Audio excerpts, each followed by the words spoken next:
In the side yard of my family's home in the suburbs of Westminster, California, is a garden that my grandfather used to water every day. This isn't your typical American garden of carrots and lettuce. This was where you can find đau đỏ, thanh long, đu đủ, mãng cầu, nhãn, bưởi, lỗ, ổi, and quýt.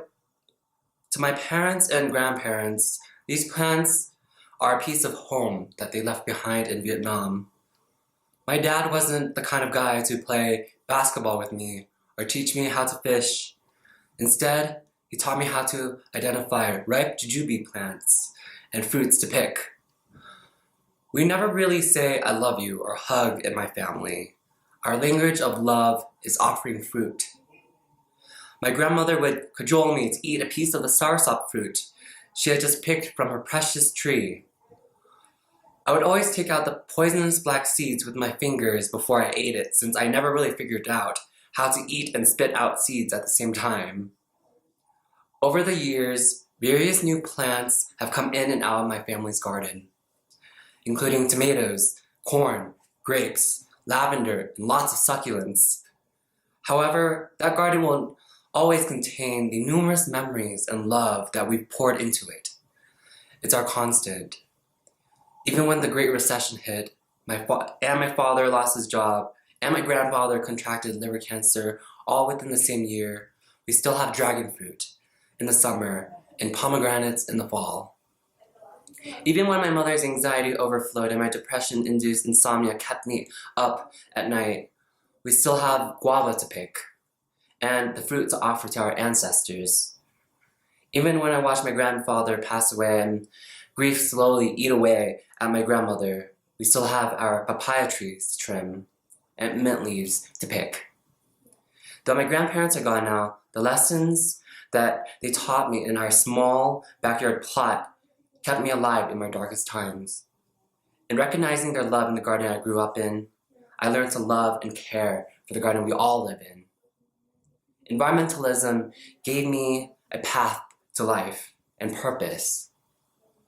It gave me hope. I put everything I had into my environmental work so I could ignore everything else going on in my life. It was my survival mechanism. However, the Doris Duke Conservation Scholars Program changed that for the better. I remember sitting in my fake Crazy Creek chair at Sunset Crater campsite when our group began the activity. On 3 slips of paper I wrote Asian American, UC student, and queer. I was scared and nervous, yet relieved. We threw our crumpled pieces of identity into the center, picked up 3 random ones, then began reading them out loud.